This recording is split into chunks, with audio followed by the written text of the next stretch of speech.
Hey everybody, welcome to A Culinary Journey. I'm Luca Paris, and I got a really cool treat for you. We're going to do a couple of items that might sound hard, but aren't. So here's what we're doing.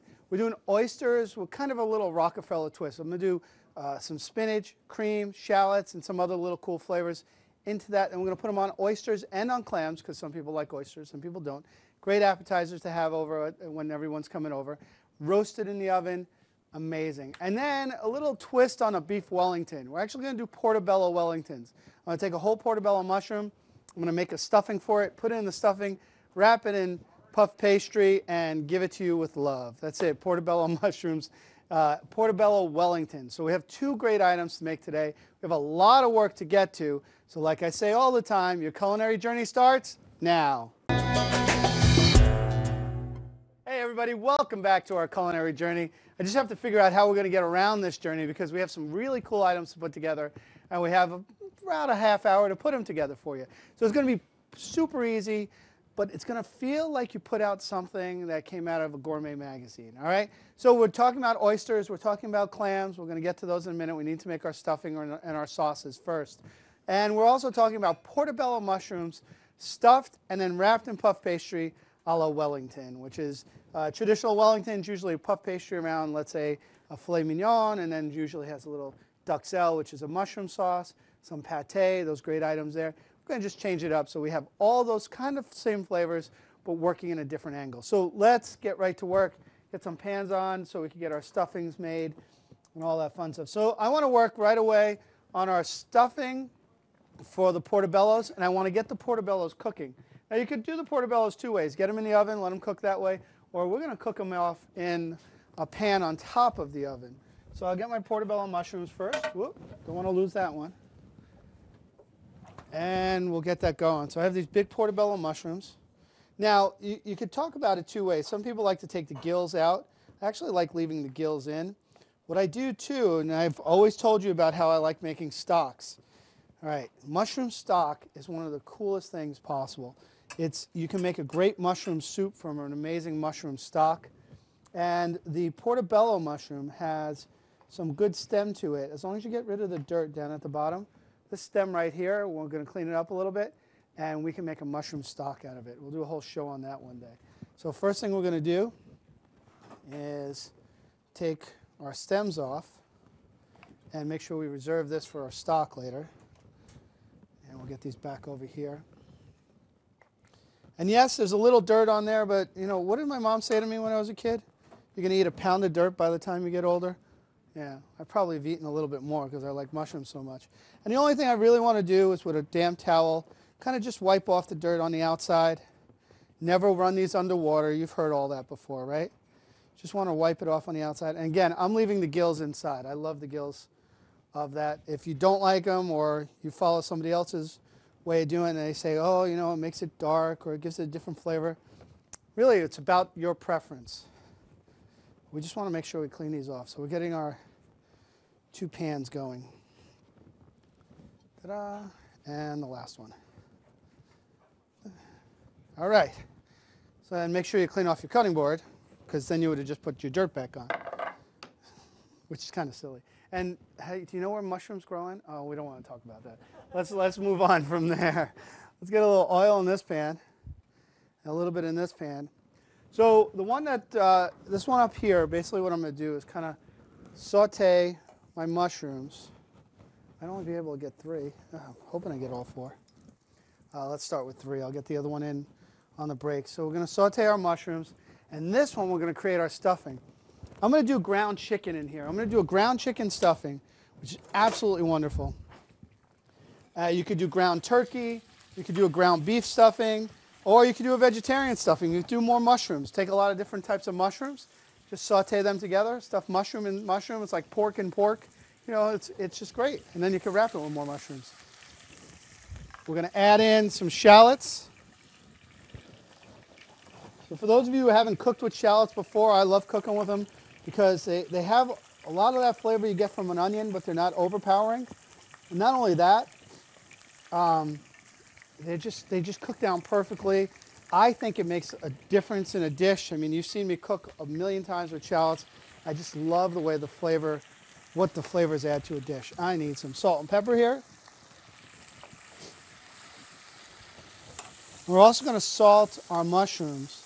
The salt on the mushrooms is actually going to take, it's going to take out some of the liquid that it absorbs. Mushrooms basically act like a sponge, but by salting them, we take some liquid back out so they're not too wet. All right, so we're getting that cooked on both sides. We have our chicken.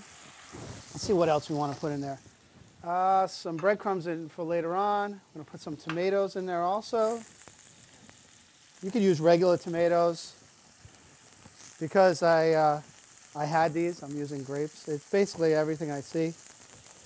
One of the coolest things I like about when people watch my show, and one of the things I hear most are, you know, I tried that dish or I made that dish, and since you don't give out the recipes, so I have to kind of wing it, but I love the technique, and that's what you're really picking up from what we're doing here. I want you to pick up techniques and cool ideas that you can use, add whatever flavors you like. That's what it's about, cooking. Hello. That's what cooking's about, yeah. Try and stir and talk at the same time. So we're cooking down our chicken. We have salt and pepper. We're going to add some dry oregano to that.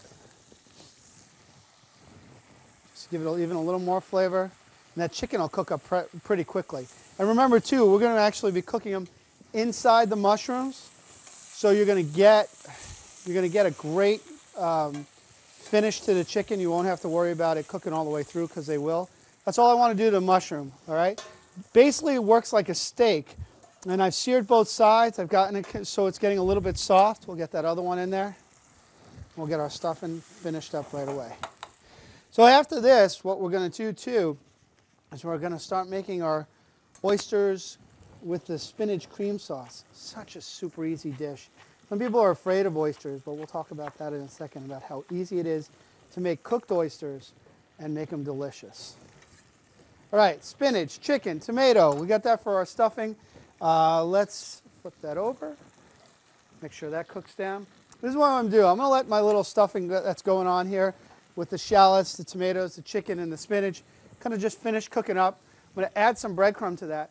Then we're going to stuff our mushrooms. We're going to put those over to the side so they cool. When we come back, we'll start working on a cream sauce for our oysters. Don't go away.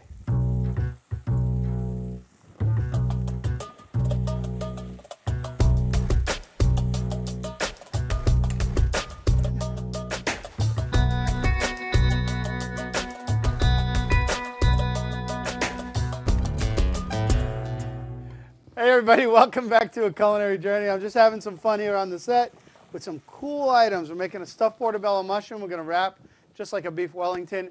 We're going to be making oysters, spinach cream, some great flavors, and also some clams if you don't like oysters. There you go. So those are a couple of items. So what I've done here, and you know, we were talking before about adding mushrooms, so I got all excited about that, so I had them bring me some mushrooms. We're going to add some mushrooms to this dish, let them cook down just a little bit. We have our stuffed mushrooms that I have, or our portobello mushrooms that have already been cooked down, that we're going to stuff and let cool. So we're going to do that. I got this one going. There we go. Thank you very much. We'll get them back into there after we're done with this. So this is my stuffing for it. What I want to do is give it some body, so we're going to add in some cheese and some breadcrumb to it. That'll help just give it some body. A little more salt and pepper because we want to season it. And we'll just kind of work that all together, letting the liquid kind of rehydrate the breadcrumb to the point where it's just a nice little stuffing. So we have breadcrumbs in here, we have spinach, we have chicken, we have the mushrooms, and that's all we really need, because then we're going to take that and we're going to stuff it inside of the puff pastry. But we need to let it cool off. I don't want to put this in super hot. And it's a really nice thing. So again, you could take this and do whatever type of stuffing you want in there, which is kind of fun. And if you have vegetarians, go all vegetarian. It's a great way to do it. Don't forget the cheese, though. Cheese is fun. And if you're gluten-free, except for the puff pastry in this, you can make a stuffed mushroom that's just like this without the breadcrumb and just add more cheese to it. You'll absolutely love this. I make a version of this. Maybe I should make sure that's off. I make a version of this where I take figs and chicken. No, really, it is off. No. Figs and chicken. And I stuffed that, and I put some goat cheese over the top. Oh, it's absolutely yummy. Let's put you over here so we definitely know you're off. There you go, and we'll get rid of this. So we're going to let this cool off. When we come back in the next segment, we'll start making those, and those will be absolutely wonderful. All right, so for our cream sauce and our oysters, real simple. We're going to go with a little bit of garlic oil. So garlic in a pan, a little olive oil with that. We'll just let that kind of cook down. We'll get that oil flavor going. Let me go show you what my oysters look like.